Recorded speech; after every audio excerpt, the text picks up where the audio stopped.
one of the most common things that I think people in the faith tend to struggle with, and this video would definitely get me in trouble with just about everybody, is the tension of all or nothing thinking. Okay?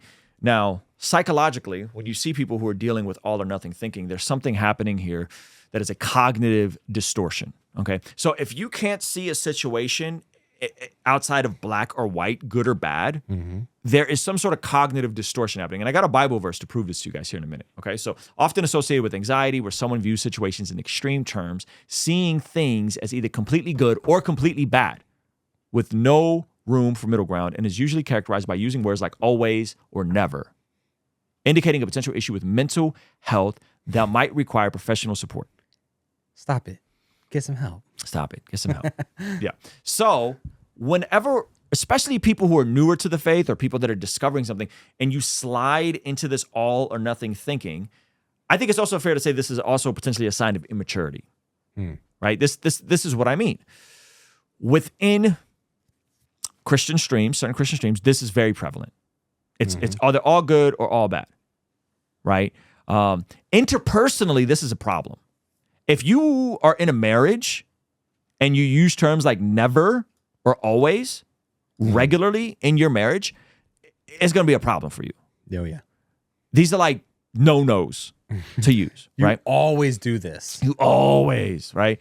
So this is a cognitive distortion and is often connected to people who are dealing with anxiety, sometimes depression, other mental health issues. Come on. If you come from a background where you've experienced trauma, it's very easy to slide into all or nothing thinking. This then creates the patterns of, I'm going to go start this diet and I'm going to be super duper extreme, and then I'm going to quit and just go back to eating donuts and terrible food. I'm going to start this gym workout, and the moment I mess up or I can't do the whole thing, I'm going to quit. I'm going to go hardcore and I'm going to read the Bible for 2 hours a day, and the moment I miss it, I quit and Jesus isn't real. I'm going to grow the dun-dun-duns, but once they get uncomfortable, I'm going to cut them off. Right. So all of this is a byproduct of all or nothing thinking, and people who deal with all or nothing thinking tend to become religious. Yeah. They tend to be very religious, not in a sense of worship to God, but in a sense of like ritualistic and binary in their entire approach. Hello. Okay.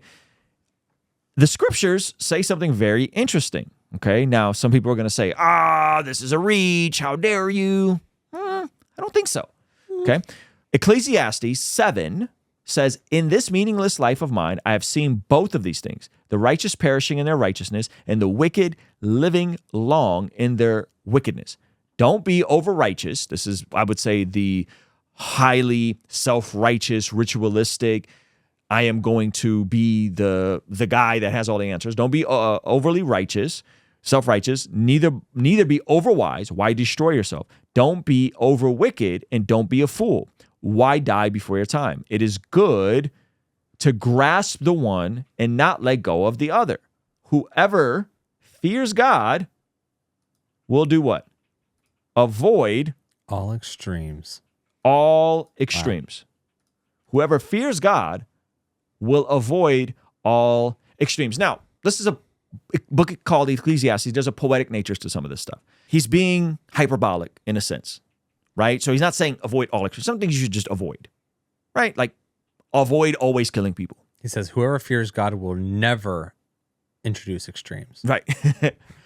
There are certain things we are to be extreme about. Yeah. There are certain positions that we are to be extreme about. So he's being a bit hyperbolic. But when everything from your paradigm is black or white, good or bad, for you or against you, you might be dealing with some sort of cognitive distortion. You might be dealing with some unresolved issues from your childhood.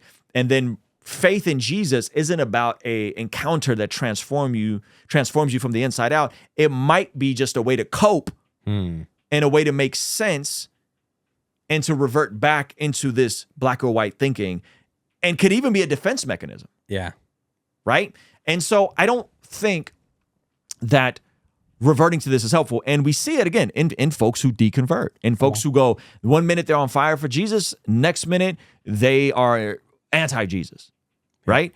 It's because of this all or nothing thinking. They can't hold tension. The Occupy Till I Come 60-day devotional is back in stock. This is taking you through the entire narrative of the scriptures in 60 days with custom daily devotional prompts. So what you're doing is you're spending 35 days in the Old Testament, 25 days in the New Testament, going over all the major stories. There's additional reading for you to go deeper if you want to go deeper on the stories. And you can get them right now bundled up with a virtual ticket to our Bless God Summit. Bless God Summit is coming up March 27th, 28th, 29th in beautiful Southern California. My favorite podcasters, apologists, pastors, preachers, entrepreneurs, all in the same room. Day 1, we're talking about apologetics. Day 2, we're talking about virtue. Day 3, we're going out into the marketplace and being the hands and feet of Jesus. This is going to be a wonderful event. And what you could do is you could actually get the devotional bundled with the virtual ticket for only $65. So go to blessgodshop.com, get yourself a 60-day devotional. I promise you the feedback on these has been crazy. You will love it. Designed by my guy, Josh Nadeau from Sword and Pencil. The beautiful artwork, okay? So go to blessgod.shop, get yours now, okay? Mean the world to me. Yeah. They can't hold nuance. Mm-hmm. And the reality is that there are some things that are black or white, for sure. I'm not saying there aren't. However, there are some things that require us to critically think, to use reason and logic, to flesh out, and to try and find the value in something without necessarily agreeing with everything. And a lot of folks, especially on YouTube, especially in the comment section, it's almost like they want someone to do the thinking for them. They want someone to do the lifting and the thinking for them and just tell me the thing. Yep. Either this stream of Christianity is all good and all true, or it's satanic. Hello. Either making money doing this craft is all good, or it's bad and evil always. Yep. Right? And you slide into this sort of thinking, no room for nuance, no room for conversation, no room for humanizing other people. And again, there are things that we are to be all or nothing about. But when everything is all or nothing, when every single issue you're having, every conversation you have, every interaction you have, every conflict you have is all or nothing, there might be some cognitive distortion there. And it might be a need to get treatment, right? And how do you know you're dealing with this? How do you know you're dealing with this? When you are constantly using words like always or never. Like if these words are in your constant vocabulary about whoever, I'm specifically talking about faith and Christianity, but let's just say in your day-to-day relationships, if you're using words like always or never on a regular basis, you might be dealing with some unresolved issues. You might be dealing with some unresolved drama you haven't dealt with, and you might need a Christian therapist. Hello. You might need someone to sit down with you and walk you through your issues and see what the root of those are and why are you sliding into this type of approach to your life, because it generally will bring more harm. Yeah. And we've seen it. We've seen it bring harm to people, very public people. We've seen it bring harm in terms of marriages and personal dynamics. This is why the local church is so good, because you can walk through this sort of stuff, right? And I hope that people will take this to heart and not slide into this type of thinking, because it's everywhere. It's so prevalent, especially on YouTube, especially in the way we talk to each other on YouTube. You know what I mean? Like it's very dehumanizing. I have a 16-year-old teen son, and I always call out and make fun when he uses "I hate school." Well, first of all, that's fair. I never go anywhere. That's funny. I always do my homework. Sounds like a salesman to me. But let's be real. So this person is dealing with a 16-year-old. And what did you say? Mental health issue or They're not developed. immaturity. They're immature. Yep. The issue isn't being 16-year-olds. The issue is just 28-year-olds that behave like 16-year-olds. That's the point. Right? Yeah, because your 16-year-old teen son is doing what 16-year-old teen He's sons acting do. like a 16-year-old. Yeah, that's awesome. Right? I think that's awesome. That's great. Praise God. Yeah. He's behaving the way a 16-year-old behaves. Yeah. As he matures, God willing, there's no deep-rooted... He's not that annoying, hopefully.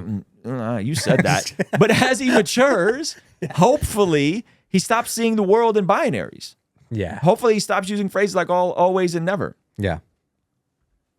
Something to think about. Hey, thank you so much for checking out the video. Please be sure to comment below and subscribe and all that good stuff. And check out this other video that YouTube seems to be recommending just for you. Let me know if they nailed it. All right, I'll see you over there. Peace.